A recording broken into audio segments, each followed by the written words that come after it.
Jerry, how are you? Hey, guys, doing just fine and getting ready to go up to New York. Man, what other city do you go to more than New York outside of DFW? More meetings? Well, I'm getting ready to go up there to play a football game Sunday. Oh, my bad. No problem. But the bottom line is that we do go up there a lot because that's where the league's offices are. It seems, for the rest of the country, it seems a little directed to be going up in that corner of it, but that's the way it is. And that's why I'm up there a lot is we have those meetings, but it's not uncommon to go up there and come back in the very same day.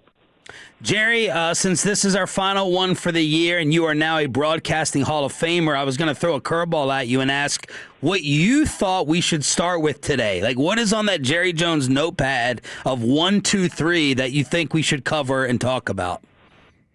Well, I would start really with the game Sunday.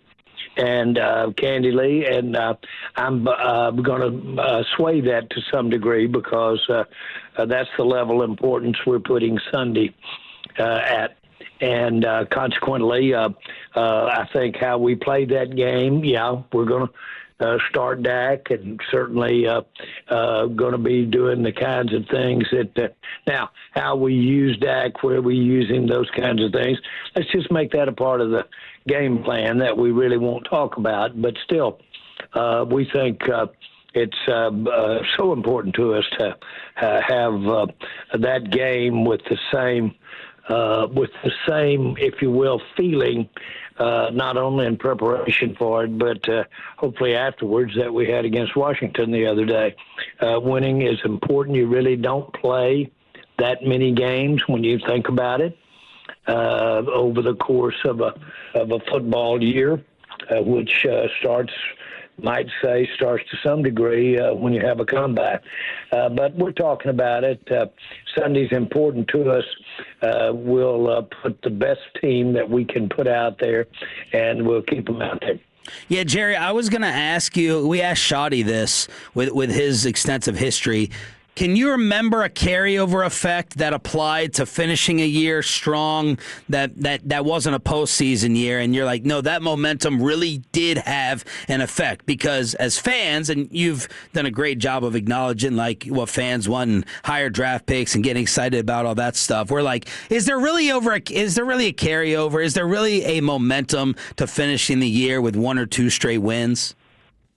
Well, the only time that you avoid that is when you don't like the way you played in that last game. And so you dismiss it.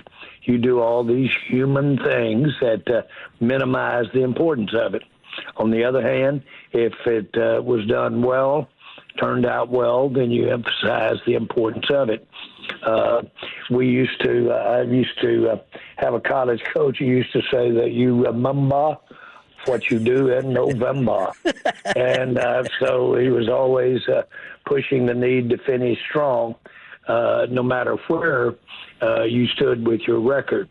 It's important for us to, especially since we've got some key players that had to evolve this year because of injury. Overshone's one that I'm thinking of. And they had to evolve. You say, well, is that not how they got there this year, late in the year, because they were recovering from an injury the year before? That's good, but that's all relative. Really, your experience is that you can get hurt on the practice field, so it's kind of hard to play that judgment factor unless it's close in. Now, I'm a big believer in watching it. If you were going to play in the first playoff game in a short period of time, then I might be a little protective of a player at the last preseason game if it didn't mean anything. Jerry, you gave up one of your 5th-round picks in the upcoming draft for Joe Milton. Why not give him this chance to perform and get those reps to get better?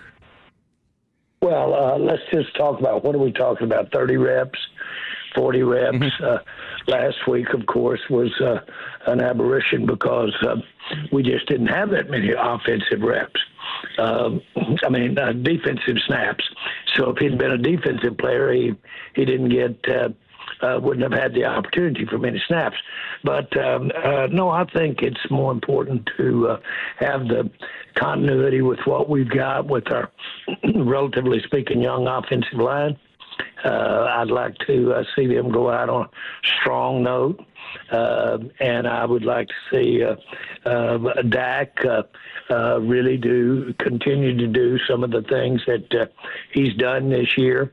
One thing that happened, and Schottenheimer had a lot to do with this, is that was deliberate to put Dak in a position to have the kind of year he had this year. And so getting that ball out quicker, doing some things in the running game that takes some of the pressure hits, if you will, off Dak, doing things like that. I think I'd want to go up there in that game and practice that for us. Not practice it, it's real deal. Jerry Jones with us here on 105.3 The Fan. Jerry, did you guys – it's a similar situation, I guess, sort of in terms of the pick that was used to acquire Milton as it was with Trey Lance. Did you guys learn anything from your time with Trey Lance that you want to do differently with Joe Milton? Well, I think learn is good. Do differently maybe is an exaggeration. I think you count on instincts. Whatever you do that works a little bit for you, you use that going forward. I couldn't be bright-lined on you there and say, we did this, we should have done that. Not at all.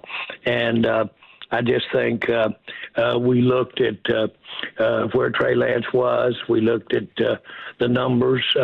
We looked at where we were with Dak. And we thought we would head out in a different direction as far as the backup and the development of a quarterback. You know, Jerry, we got a lot of Longhorn fans listening to us. I know you got a Longhorn and your grandson. And so a lot of fans are wondering, like, why hasn't Jaden Blue gotten a chance to get active and get into these games? What is the reason for that? Well, you've had some players that not to be tried, but my goodness, what a year Williams has had. And so there you go. That takes a lot of the snaps right there. And, of course, Davis has also, I think, had as well or as good a year or maybe better than we could have expected. So you'd hope there's a lot of competition out there. There is. He can get a shot at getting in there and having getting in some plays Sunday up there against the Giants. I'm talking Williams now. Blue. You said on Friday that you didn't know why Logan Wilson didn't get a chance to play, that you guys had expected him to. I know Steven said yesterday that after you guys had communicated with the coaching staff a little bit that it came down to essentially confusion with the rotation or things like that. Is that a satisfactory answer to you as to why Logan Wilson didn't get in? Well, first of all, I think that we're very limited on our snaps. But frankly, I think he does bring a lot to the table.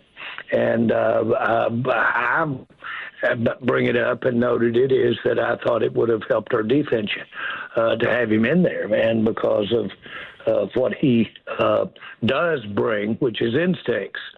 And one of the things that we've needed is when we call the play and it's those linebackers filling in the right gaps. So he's had a reasonably good experience, although it has been limited since he got here. But I really didn't know that he hadn't had the snaps until I was asked about it after the ball game. So I'm sure they'll tighten that up and straighten that up and make sure that the coach that is responsible for getting him in the game will do better. Yeah, Jerry, I think fans are trying to figure out whether that coaching confusion is should we view it as alarming at this point in time in the year, being so late, or does it happen a lot more often than we know? Well, I'll go back to Don Shula. I was talking with Don before he passed away, and he said, I don't see how coaches do it.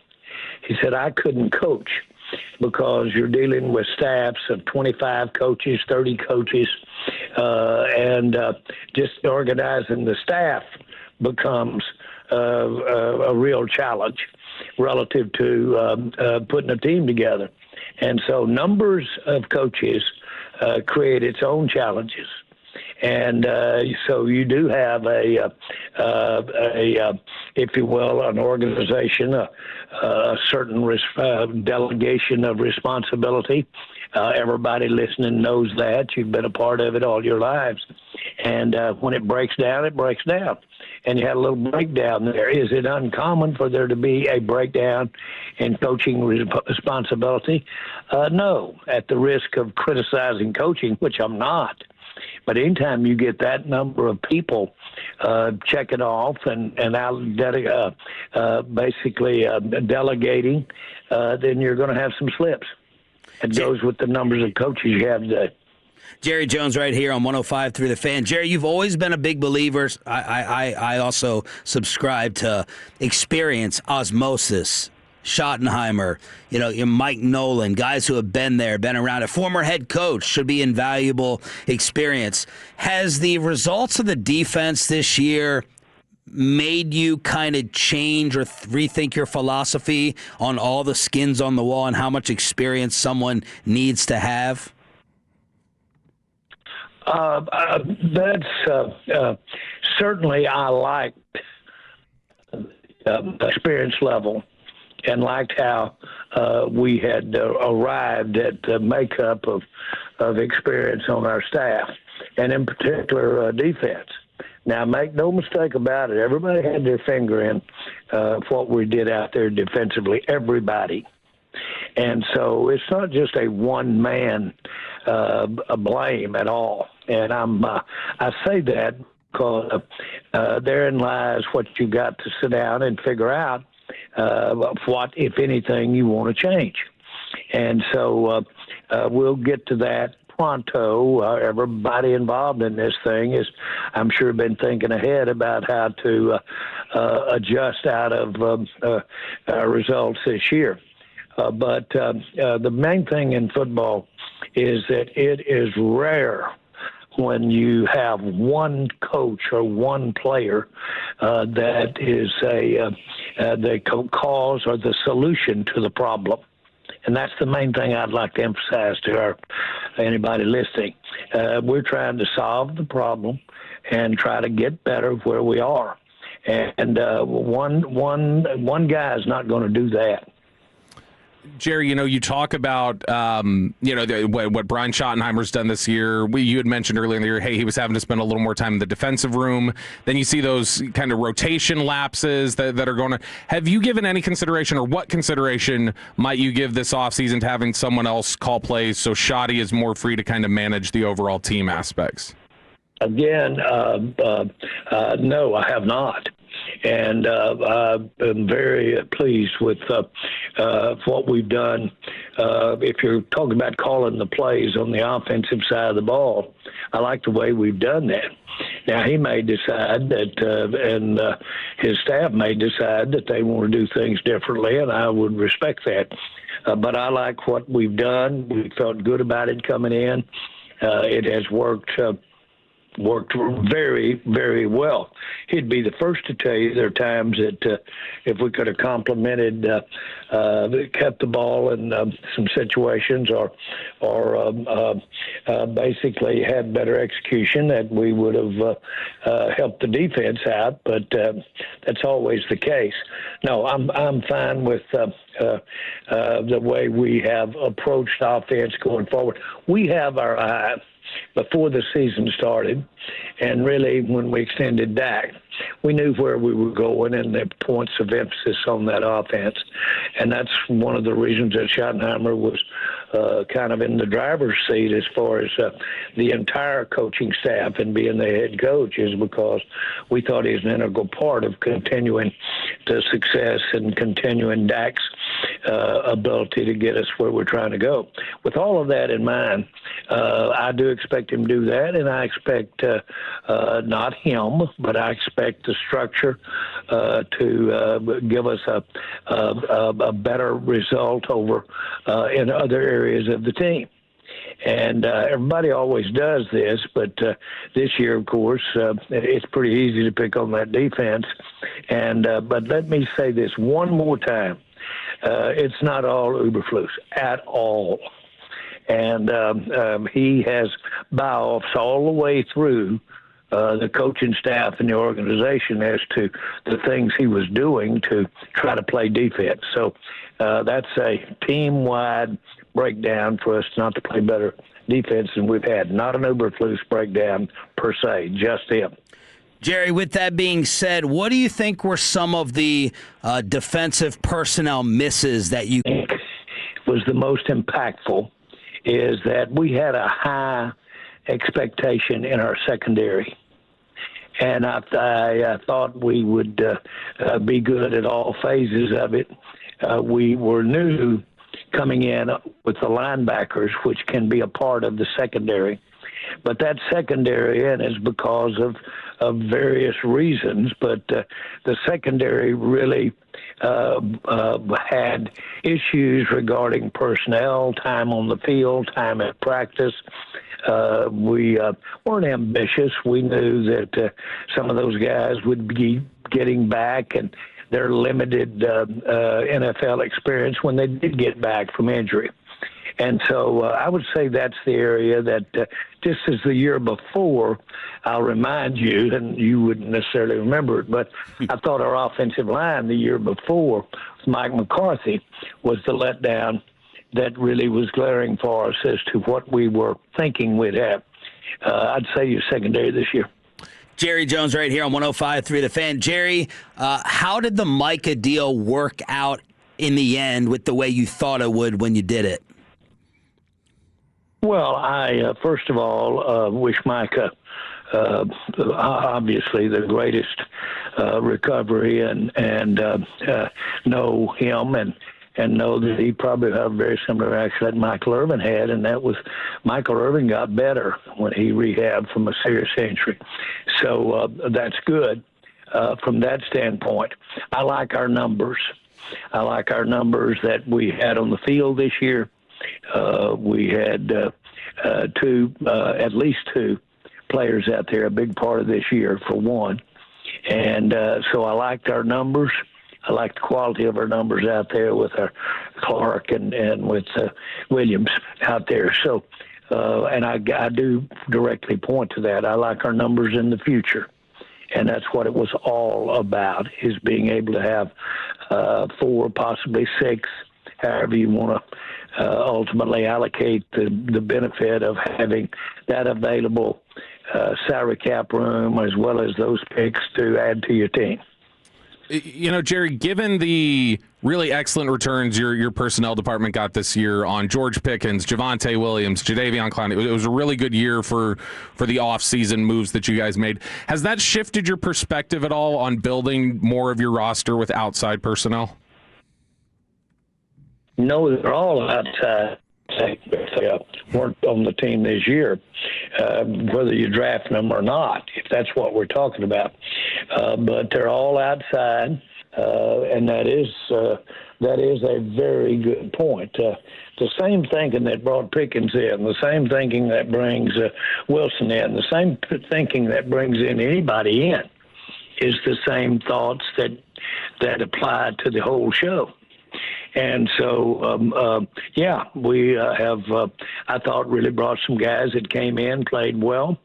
And I thought we had some draft picks out there that I thought did very well. Booker, to name one of them, and certainly number 41.